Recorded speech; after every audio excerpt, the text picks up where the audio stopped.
Welcome back to another episode of I'm Just Saying Sports. Right now, I want to talk about the NFL games of the week for week 7. These are the games of the week because they have some type of significance in the playoff hunt for the different teams and the different divisions. I'll get into it. You'll see what I'm talking about here in a minute here. So the first game is the Bills and the Patriots. This is a big upset, but it's a divisional game, so they're always a little bit more difficult. Josh Allen, he kind of was balling. He looked off at times, but that's just because they don't have a real offense. He still made plays. Him and Stephon Diggs made some plays. Stephon Diggs had a great 25-yard touchdown reception where he kind of fell down and then got right back up. The Patriots defense had a brain fart there, and I'm sure Bill Belichick gonna get on him about that. But the Bills were up late in the fourth.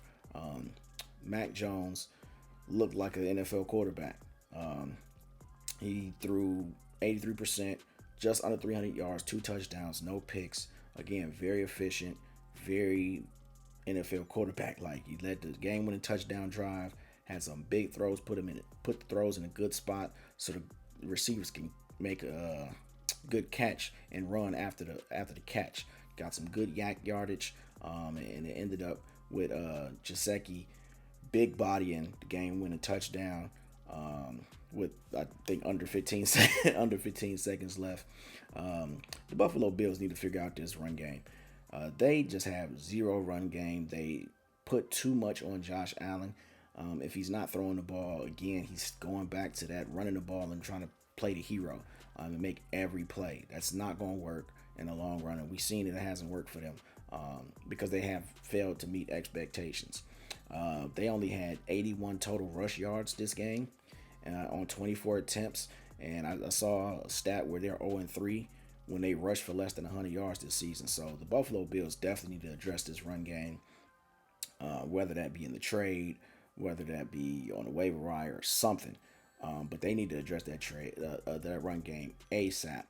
Big shouts out to Coach Bill Belichick. He finally got to win number 300 in his career. Wasn't too excited about it. You know how you do it, but congratulations to him. The next game, Falcons at the Buccaneers. This was kind of an upset, but again, divisional game. We know that was a little bit more difficult. Desmond Ridder woke up, had an efficient game. Didn't ask him to do too much, just kind of play within himself. Solid passing game, nothing too exciting, but he definitely made some timely plays with his legs. He coughed up the ball a couple of times on touchdown run or potential touchdown runs, but he still made enough plays to actually win the football game. Mike Evans was balling early and then fell off. I mean, he had that 40-yard touchdown, but that was pretty much half his yardage. He only had 82 yards, and I thought it was going to be a huge bounce back game for these two, and it looked like for him and Baker Mayfield, and it looked like it was going to be. It was trending in that direction, but Baker is Baker. At the end of the day, he's the same guy that we saw in Cleveland. He's the same guy that was in Carolina. That, he looks good. He's a flash in the pan guy. He looks good at first, but then defenses figure him out fairly quickly, and it's pretty much over. You make him throw more than 30 times in a game, you got a good chance of winning. He's not really good. So big shout out to the Falcons for winning this game. Bijan Robinson actually went out because he was not feeling well. He felt ill, reportedly. So I wish him nothing but the best. I don't know what's going on there, but they found a way to get it done and take over first place in the NFC South. The next game was a Sunday night football game. The Dolphins at the Eagles. This was actually very slow starting game. It was kind of boring actually. I thought it was going to stay boring for the rest of the game, but it kind of picked up in the second half and going into the half. These two teams are too reliant on one receiver, and I think that's a trend, and because I see that with the Chiefs as well. I don't know how sustainable that'll be, especially for these two teams, because they haven't, at least the Chiefs have won a couple of Super Bowls doing it kind of that way, and they won last season doing it that way. But the Dolphins and the Eagles haven't won like that, so it'll be interesting to see what that looks like for them long term throughout the rest of the season. Just to prove my point a little bit here, out of 32 attempts, from 2 of 15 went to Tyreek Hill. That's almost half of the targets. That's a bit much. And the next highest target went to Jalen Waddle, who, if you watch the game, he didn't even play the entire game because he was struggling with some type of injury. He was in and out. And Jalen Waddle only had 6 targets. And out of Jalen Hurts' 31 passes, 15 of his targets went to A.J. Brown. That's just that's just a lot. I think A.J. Brown finished with 10 receptions, and obviously he went over 100. I think he had like 130 something yards. But this is his fifth straight game where A.J. Brown had 125 plus yards, which is incredible. But again, I'm not sure if that's sustainable long term. Other guys got to step up. Devontae Smith, you just signed Julio Jones. Other guys have to step up, straight up. Hurts looked hurt in the first half, and I noticed it when he had that long scramble. He kind of pulled up like he had a hamstring, and then the very next play when he handed it off, he kind of hopped on that leg as well. So I didn't know what he had, but it came out that he was playing with a knee brace, and I couldn't really see that. I guess I wasn't really paying attention because I thought it was a hamstring tweak, but it's something going on with his knee. He said he's gonna be fine, but I don't know. He played tough. He clearly wasn't himself. He had that pick. Maybe this injury has been going on for a little longer than we think, or a little longer than yesterday at least.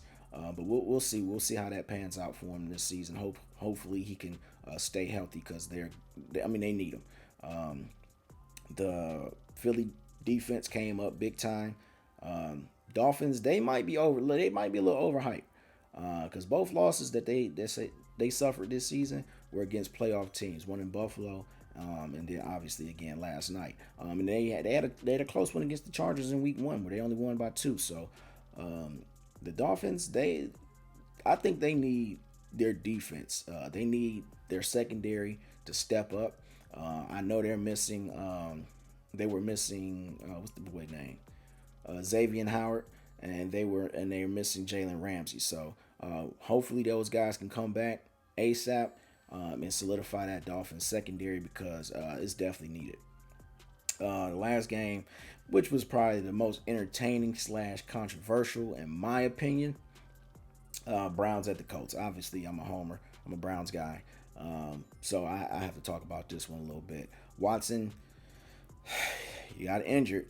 I've been saying he should not play, but he injured that shoulder again. It looked like he had a concussion, but he cleared concussion protocol.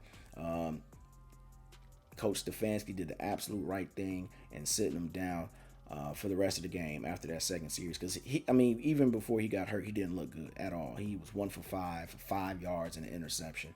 Could have been a second interception, but the defender couldn't get his hand on the ball. So Watson just doesn't look good, period. He hasn't really looked good except for one game and one half.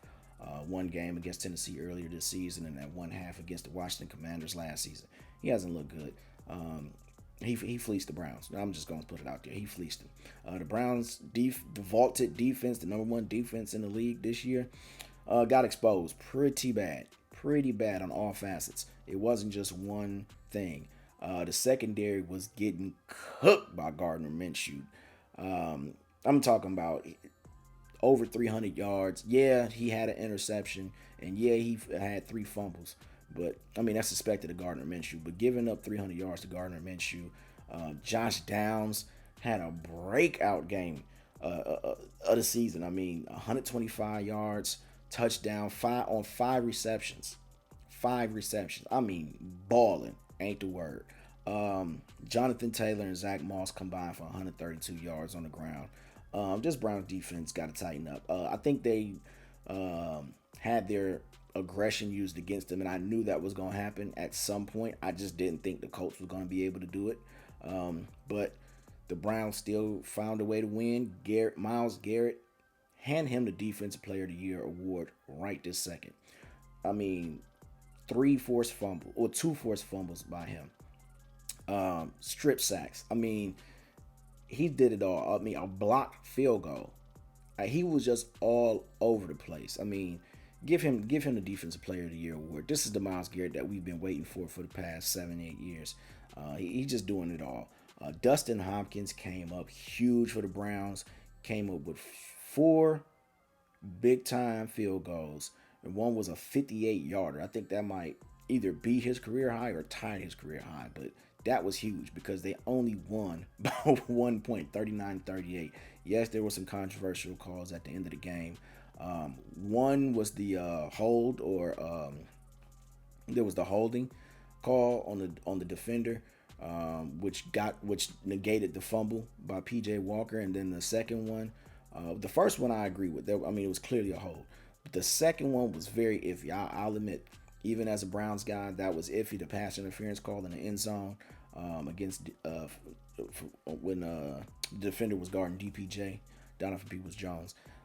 That was an iffy call because the ball, to me, it looked uncatchable. But hey, I'll take it. It's been plenty of times when the Browns got smoked by these play calls. So I'm not going to trip. I'll take it. I mean, it's all in the game. So that was an amazing game. Salute to the Colts. I think they have something going. If they can get some better play by Minshew and he can stop turning the ball over, I think they will. They'll be, I don't know about this season, but they got pieces right there. So when Richardson comes back next season, they're going to be solid with Jonathan Taylor, Zach Moss, and Josh Downs balling out like that. Pittman, he had a good game. He had that long touchdown reception. I think they'll be good. I think the Browns need to go out and find a quarterback if they're going to do anything this season. Now, they kept up with the rest of the division because the AFC North is the toughest division. Everybody is 500 or better, and everybody's on 2-game win streak. So it's very important that the Cleveland Browns stay afloat and find ways to win, but they'll have to address some things. They'll definitely have to address the quarterback position. Deshaun Watson, again, like I said, he just doesn't look like he's it. They need to go find a quarterback, maybe some receivers, because the receivers just aren't good as well. And I know you could say, hey, it's not fair because the quarterback play hasn't been good, but they're just not getting open. This is really that simple. They're not getting open. They're not sitting down in coverages. I know there was one specific play with Elijah Moore that was almost an interception because he didn't sit down in the zone coverage. He kept going. You got to be better than that. You got to understand the situation. But I think the Browns will be okay moving forward if they can address that quarterback and receiver position. Well, that's it. Those are my games of the week. There were other games like the Chiefs and the Chargers, but I think we all know, we all kind of expected the outcome because Justin Herbert just has not proven it, and Patrick Mahomes and the Chiefs are Patrick Mahomes and the Chiefs. So that's not really an important game. It was for the division, but they were going to be number one still anyway. Let me know what you guys think. What games did I miss? What were some better games that I could have included on this list? Did your team win? Did your team lose? If you're a Colts fan, how are you feeling? Just hit me up in the comments.